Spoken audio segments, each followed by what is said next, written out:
At 6:12 on a Thursday morning in early November, Gerald sat alone at the dining room table in a quiet subdivision outside of Charlotte, North Carolina. The laptop screen cast a pale blue glow across his reading glasses and the cold coffee sitting untouched beside his left hand. He had pulled up his Fidelity account summary for the third time that week, and the number at the center of the screen read $738,400, the total sitting inside his traditional IRA after 31 years of contributions and growth. A printed spreadsheet lay next to the laptop, covered in handwritten notes and circles around numbers he didn't fully understand. The house was silent except for the low hum of the refrigerator, and Gerald's index finger hovered over the mouse without clicking, as though the next move might cost him something he couldn't get back. His breathing had slowed the way it does when a person realizes a decision carries weight they hadn't expected. He had spent 2 hours the night before reading about Roth conversions, and every article seemed to say something slightly different about how much to convert and when. The spreadsheet in front of him showed a calculation he'd done himself, converting $80,000 before December 31st. But the tax consequences below that number made his stomach tighten. He couldn't tell whether he was about to make the smartest financial move of his retirement or a mistake that would follow him for years. Gerald's situation is far more common than most people think. Every fall, millions of retirees face this exact decision with incomplete information and conflicting advice. The problem has a specific name in tax planning circles: conversion overshoot, and the majority of people who encounter it don't recognize what it is until the bill arrives the following April. This is the mistake that turns a good strategy into an expensive one. A Roth conversion done at the wrong amount, in the wrong year, or without understanding the tax brackets it crosses, can quietly cost tens of thousands of dollars over a retirement. And in the next few minutes, you're going to see exactly how that happens and precisely how to prevent it. You'll understand why converting a round number like $80,000 without checking your bracket math first is one of the most common and costly errors in retirement tax planning. You'll see how a single conversion that crosses into the next tax bracket triggers consequences far beyond the extra percentage on those dollars. You'll learn the exact sequence of steps to calculate your safe conversion ceiling for any given year, and you'll walk away with a method to evaluate whether a Roth conversion makes sense for your specific situation before you commit to it. You don't need a degree in accounting to follow this. You just need to stay with the details and be willing to question what you assumed was true. Retirement changes the way money works in your life, and the shift is more fundamental than most people realize. During your working years, you had one primary income stream. Your employer withheld your taxes, and you rarely had to think about which account to pull from or when. Once you retire, you become the architect of your own tax return. Every withdrawal you make, every Social Security check you receive, every investment gain you realize becomes a decision with tax consequences attached to it. If you've just crossed into retirement or you're within a few years of it, think carefully about your own accounts right now, because the structure you've built over 3 decades is about to determine what you actually keep. The 3 major types of accounts you're likely working with each carry completely different tax treatment, and understanding those differences is the foundation everything else rests on. Think of your retirement accounts the way a chef thinks about ingredients in a recipe. Each ingredient behaves differently under heat. Some need low and slow, others need high and fast, and combining them in the wrong order ruins the dish entirely. Your tax-deferred accounts, your tax-free accounts, and your taxable accounts are those ingredients, and the Roth conversion is the heat. The outcome depends entirely on understanding how each one reacts.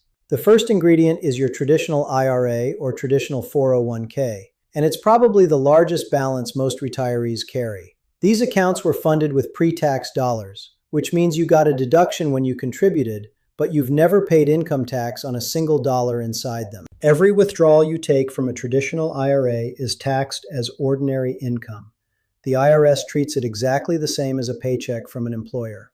If you withdraw $60,000 in a given year, that $60,000 gets added to your taxable income just as if you had earned it at a job.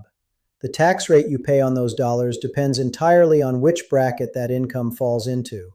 The second ingredient is the Roth IRA or Roth 401k, and it works in the opposite direction. Contributions to a Roth account were made with after-tax dollars. You paid the tax up front years ago, and in return the money grows tax-free and comes out tax-free in retirement. This means a withdrawal from a Roth account does not add a single dollar to your taxable income. doesn't affect your Medicare premiums, and doesn't push your Social Security into a higher taxation band. The contrast between these two account types is the entire reason Roth conversions exist as a strategy. When you understand that contrast deeply, the logic of converting becomes almost obvious, but the execution is where the danger lives. The third ingredient is your taxable brokerage account, where money has already been taxed as income, and future gains are taxed at capital gains rates rather than ordinary income rates. Long-term capital gains rates are typically lower than ordinary income rates, which makes this account behave differently at withdrawal time than either a traditional IRA or a Roth. Dividends and realized gains from this account also show up on your tax return, adding another layer to your annual income picture. Understanding how all three accounts interact on a single tax return is what separates a strategic withdrawal plan from a costly one.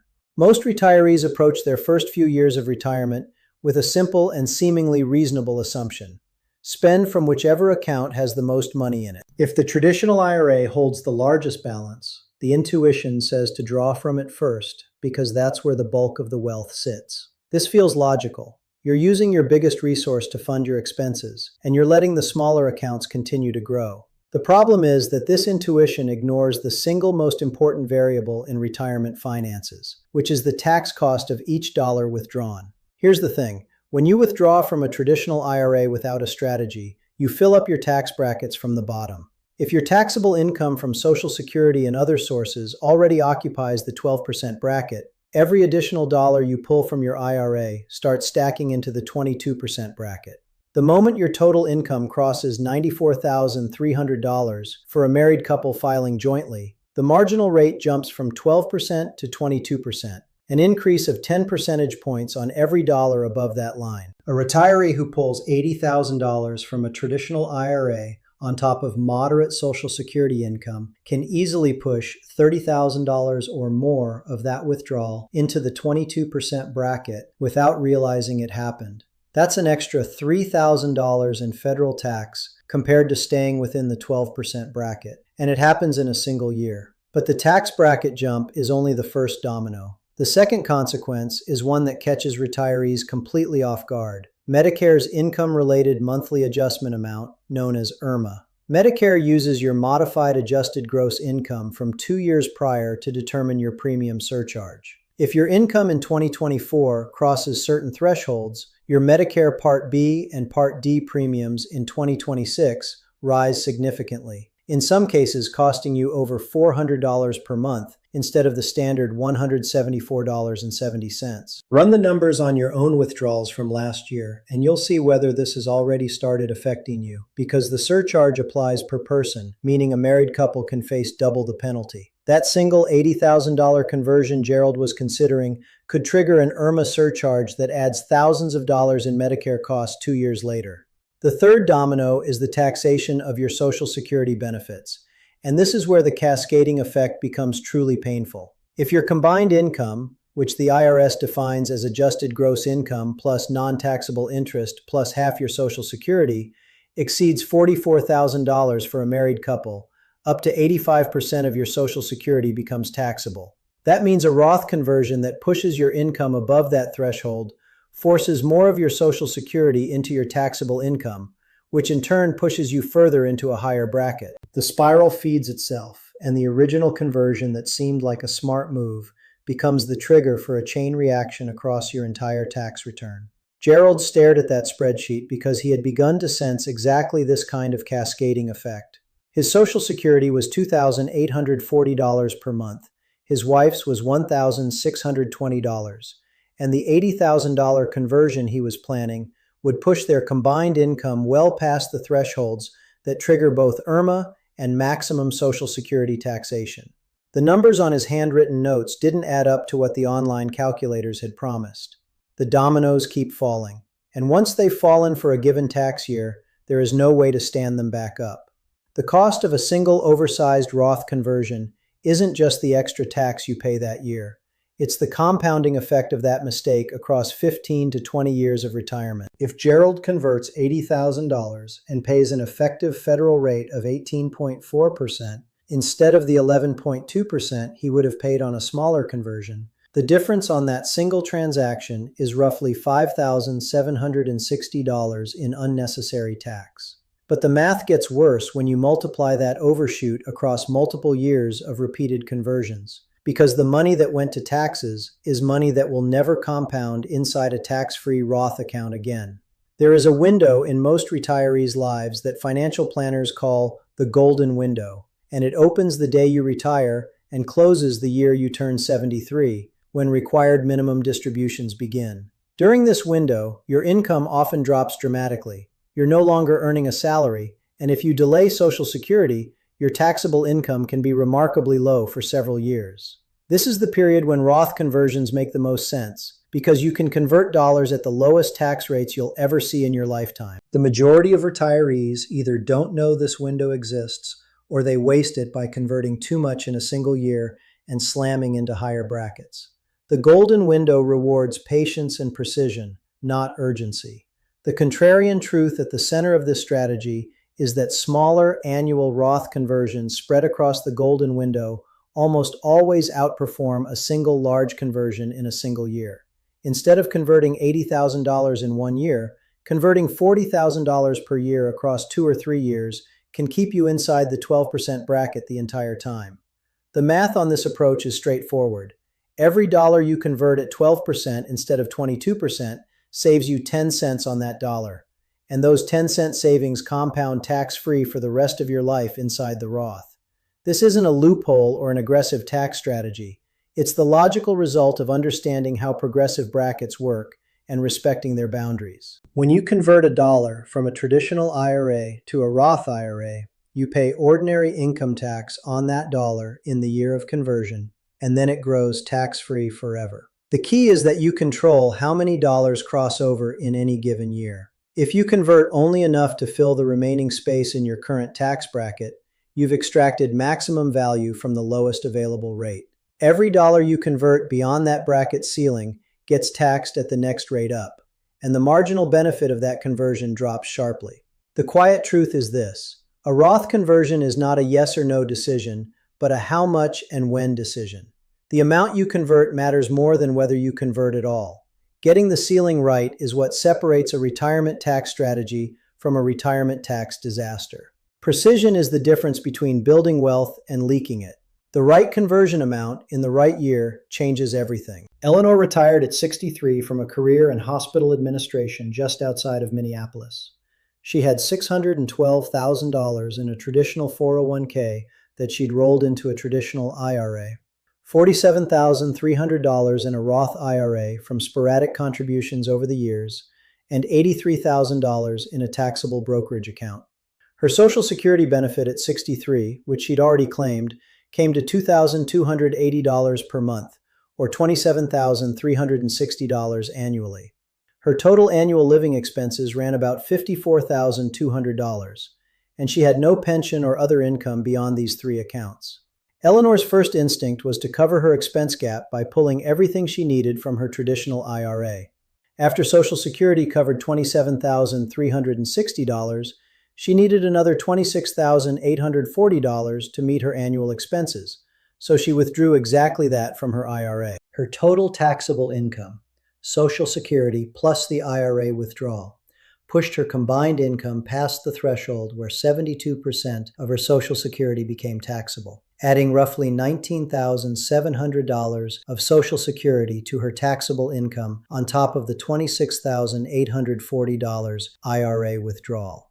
Her effective federal tax bill came to approximately $5,180, and she had done nothing to reduce her future IRA balance or avoid the RMDs waiting at 73. If your situation looks anything like Eleanor's right now, you're not alone. But you need to see what this approach is quietly costing you before another year passes. Thomas retired at 62 after 3 decades as an electrical engineer in a suburb of Denver. He had $598,000 in a traditional IRA, $61,400 in a Roth IRA, and $79,000 in a taxable brokerage account. His Social Security, also claimed at 62, was $2,190 per month, or $26,280 per year. His annual expenses were $53,800, almost identical to Eleanor's, making the comparison between their approaches nearly a controlled experiment. Thomas approached the same gap with a different recipe. His expense gap after Social Security was $27,520, and instead of pulling it entirely from his traditional IRA, he withdrew $14,000 from the IRA, $6,000 from his Roth, and $7,520 from his taxable brokerage account where the capital gains rate applied. By keeping his IRA withdrawal deliberately low, his combined income stayed under the threshold that would have triggered heavy Social Security taxation. Only about 41% of his Social Security became taxable instead of the 72% Eleanor faced. His federal tax bill for the year came to approximately $2,340, saving him $2,840 compared to Eleanor's approach on nearly identical income and expenses. But Thomas wasn't finished. He looked at the remaining space between his actual taxable income and the top of the 12% bracket, and he found he had roughly $31,840 of room. He used that room for a Roth conversion. Thomas converted $31,840 from his traditional IRA to his Roth IRA, paying 12% on every converted dollar, a federal tax cost of about $3,820 on the conversion itself. That conversion reduced his traditional IRA balance, which means his required minimum distributions at 73 will be calculated on a smaller base, saving him thousands in forced taxable income down the road. The math on this move compounds over time. Every dollar moved into the Roth at 12% is a dollar that will never be taxed at 22% or higher when RMDs eventually force it out.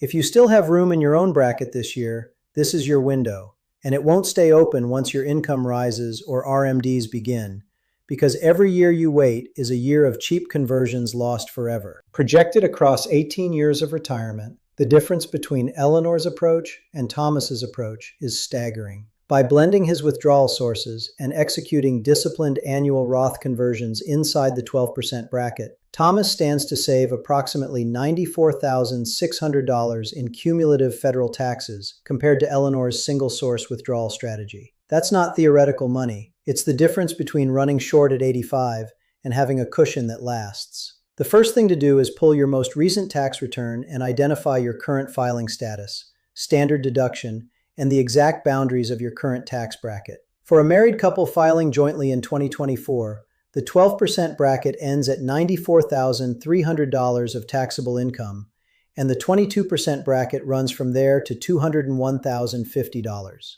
You need to know exactly where you stand inside that bracket before you can determine how much room you have for a conversion or any other income event. The second step is to map every source of income you expect for the current tax year. Social Security benefits, any pension payments, part-time work, rental income, dividends, and capital gains from your brokerage account. Add these together to estimate your adjusted gross income before any IRA withdrawals or Roth conversions. Then calculate your expense gap, the difference between your total annual expenses and the after-tax income you'll receive from Social Security and other automatic sources. This gap is the number you need to fill from your accounts, and how you fill it determines your entire tax outcome.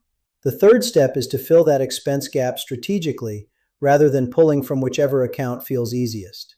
If you have Roth funds or taxable funds with a low-cost basis, blending your withdrawals across account types can keep your taxable income significantly lower than a single-source IRA withdrawal would. Once your expenses are covered, look at the remaining space between your taxable income and the top of your current bracket. That remaining space is your Roth conversion ceiling for the year. Convert up to that ceiling but not past it, and you capture the lowest rate available without triggering bracket creep, IRMAA surcharges, or increased Social Security taxation. The fourth step is to revisit this calculation every year before November, because your income picture changes annually, and so do the bracket thresholds. A year where you have unusually low income, perhaps because you delayed Social Security or had fewer capital gains, is a year where you might convert more aggressively. Your next move before this year ends should be a conversation with a CPA or fee-only financial planner who can run the numbers specific to your accounts, your state taxes,